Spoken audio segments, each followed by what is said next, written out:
Vamos lá passar rapidamente pela capa da revista Fórum, que tem bastante notícias sobre o Lula hoje, para dar uma geral aqui do que está acontecendo no governo.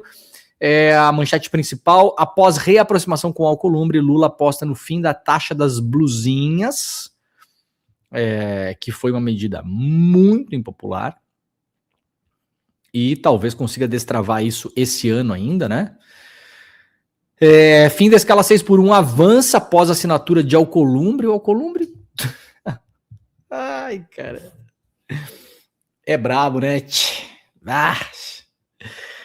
Assim, furaram um buraquinho no chão lá, o homem... O Alcolumbre é uma espécie de avestruz ao contrário, né? O avestruz faz o buraquinho no chão e enfia a cabeça. O Alcolumbre fez um buraquinho no chão e tirou a cabeça pra fora. Cara, impressionante, né? A foto lá na Fórum, o Lula com o Alcolumbre com a mãozinha assim, né? Migos para sempre. Lula e campanha, reporta a Fórum hoje aqui, já tem 2 focos para tentar vitória no primeiro turno, que é a obrigação de qualquer candidato, né? A estratégia da campanha do presidente Luiz Inácio Lula da Silva à reeleição entrou em uma fase decisiva do estreitamento de metas com um objetivo aritmético e político bem desenhado no horizonte: liquidar a fatura ainda no primeiro turno, reporta hoje aqui o repórter Henrique Rodrigues, da revista Fórum. Conforme apurou a Fórum, mapeamentos internos detalhados pelo QG do petista e cruzamentos minuciosos das mais recentes sondagens de opinião nacional e estaduais, que sustentam Lula na liderança e já projetam um patamar entre 48% e 49% dos votos válidos. Vamos lembrar que 2022 foi muito perto também, né? E depois, no segundo turno, a distância entre o Lula e o Bolsonaro diminuiu bastante. Só que o Bolsonaro era presidente da República, pôde usar várias armas que os governantes em geral usam, e o Bolsonaro usou várias que os governantes em geral não usam.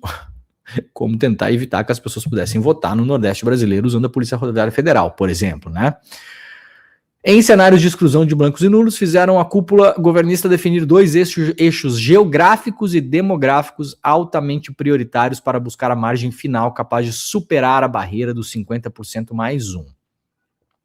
A avaliação dos bastidores, apurada aqui pela revista Fórum, em uma matéria de bastidor exclusiva deles, entre os principais articuladores da candidatura, é de que a consolidação definitiva dessa vantagem no primeiro turno depende intrinsecamente de uma movimentação cirúrgica e coordenada em 2 frontes estratégicos: a expansão de conexões com o eleitorado evangélico em nível nacional e o ganho marginal de votos na região sudeste, disparada o maior e mais influente colégio eleitoral do país. Eu tenho falado sobre a região sudeste, não que seja uma obviedade, lógico, né? Mas os candidatos de direita vêm, se você pegar São Paulo, é governado pelo Tarcísio, e Minas, governado pelo Zema, né?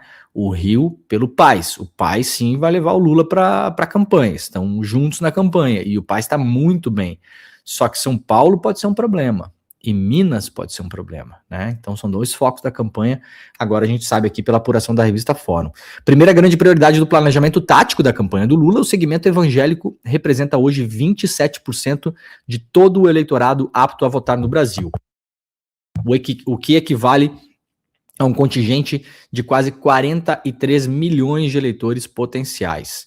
No mais recente levantamento divulgado pelo Instituto Quest, Lula aparece com 33% da intenção de voto dentro desse segmento, é baixo, o equivalente a 14 milhões de eleitores, enquanto o Flávio Bolsonaro lidera a preferência do grupo com 48%. Então, segundo a Quest, o Lula tem 33% da intenção de voto nos evangélicos, para quem se declara evangélico, e o Flávio Bolsonaro 48%, uma distância bem grande, né, gente?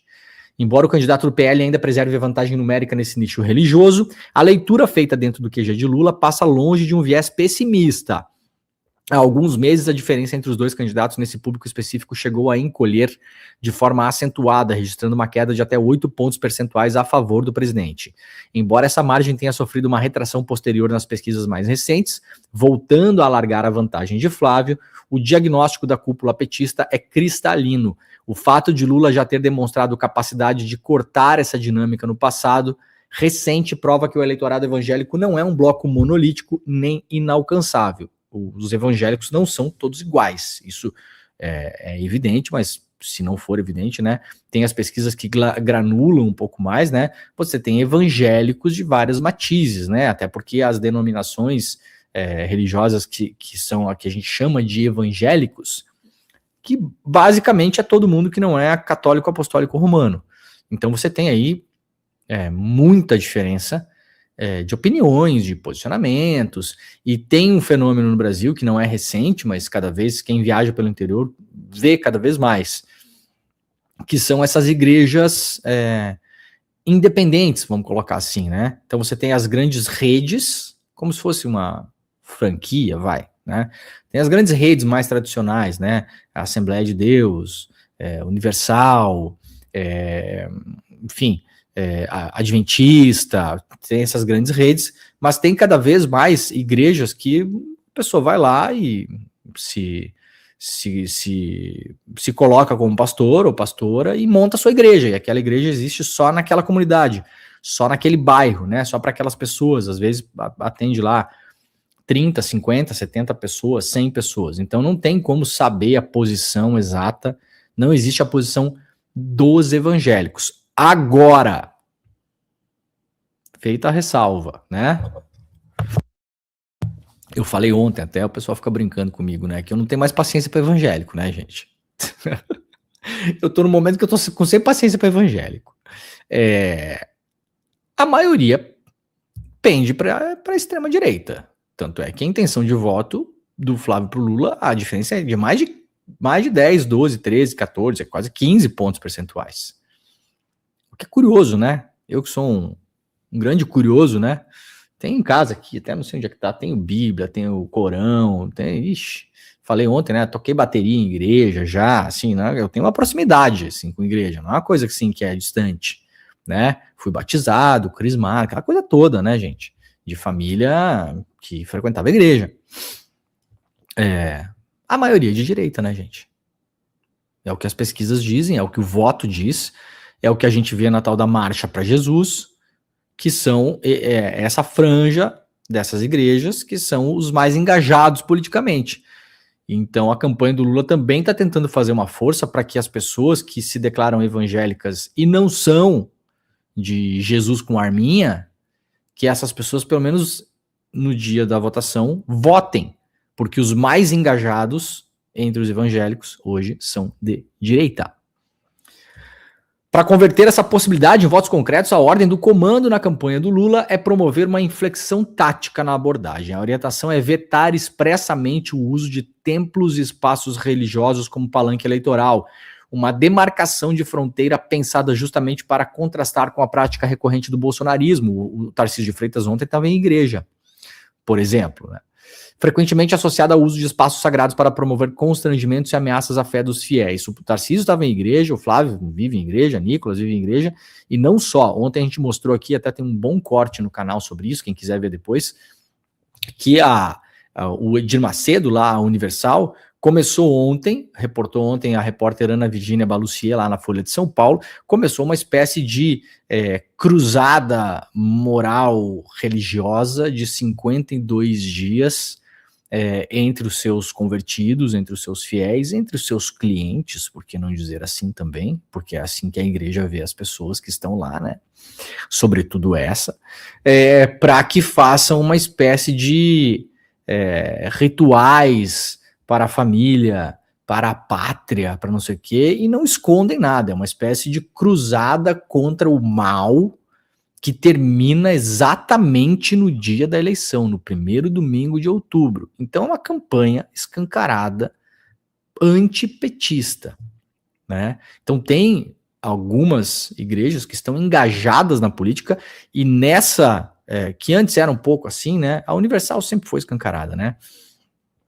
E nessa comunicação dessa espécie de cruzada que eles fazem aí, fica bem claro, né? Tá escrito lá, aliás, que não tem essa de separar a igreja de política.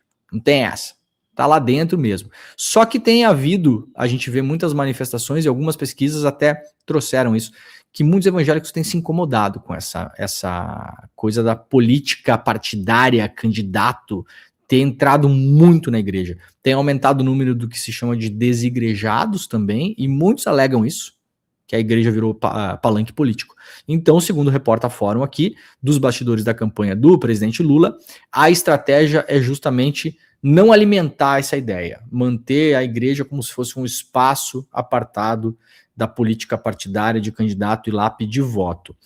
A aposta da candidatura será na realização de eventos de caráter estritamente laico, mas desenhados sob medida para dialogar com uma plateia exclusivamente evangélica, com foco nas periferias e comunidades menos abastadas, onde a pauta econômica e a garantia dos direitos sociais possuem centralidade absoluta.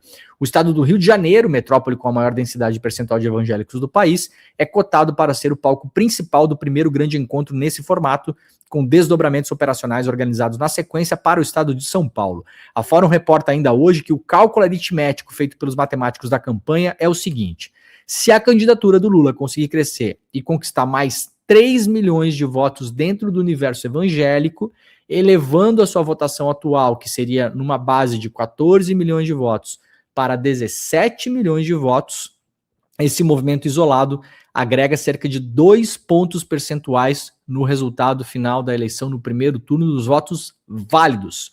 Uma variação dessa magnitude seria exatamente o empurrão necessário para matar a fatura, liquidar a fatura no primeiro turno. Então, muito boa essa matéria da Fórum hoje aqui, parabéns, aliás, abraço para o nosso querido Renato Rovai. Leiam a matéria da Fórum, está bem explicada, informação de bastidores da campanha do Lula, mostrando que com esse foco nos evangélicos, com essa estratégia, se ela funcionar, você conseguir 3 milhões de votos a mais nesta franja, nesta parte, nessa parcela da população, é possível ganhar a eleição no primeiro turno, segundo os cálculos dos estrategistas da campanha do Lula. O segundo pilar indispensável na corrida pelo encerramento antecipado da eleição mira o eleitor geral do Sudeste. Concentrando a maior fatia da população e do eleitorado brasileiro, o Sudeste tem se desenhado como um campo de batalha de altíssima competitividade, mas cujos números recentes alimentam um indisfarçável otimismo na equipe da campanha do presidente. Dados consolidados dos estaduais, conduzidos pela Real Time Big Data, oferecem um mapa dessa região. São Paulo disputa parelha, com Flávio Bolsonaro marcando 47 contra 44 do Lula. O problema de São Paulo, estado, ser 47 a 44 para o Flávio Bolsonaro, é que são muitos milhões de votos, né? Então, desses 44 para os 47, tem uma diferença brutal de votos. Isso, na prática, avaliam eles, é um empate técnico. O Rio de Janeiro, a situação se reproduz com contornos muito parecidos. O Lula registra um pouco mais de intenção de votos do que o Flávio Bolsonaro, 46 a 42. Minas Gerais, considerado divisor de águas, diz, né? Quem vence em Minas, vence no Brasil. Acho que é mais uma coincidência histórica, obviamente, né? Porque Minas não tem tanto voto assim. Mas Minas, dizem os estudiosos de campanha, que é uma espécie de representação do Brasil, porque você tem uma parte do Sudeste, você tem uma parte do Nordeste, você tem uma parte do Centro-Oeste, é um estado que meio que é uma espécie de amálgama do Brasil. O Lula está com 47% e o Flávio Bolsonaro 43%. Então é isso, matéria muito completa lá da Fórum. Aliás, parabéns Henrique Rodrigues, matéria muito bem escrita, o que é muito raro a gente ler na imprensa brasileira cada vez mais.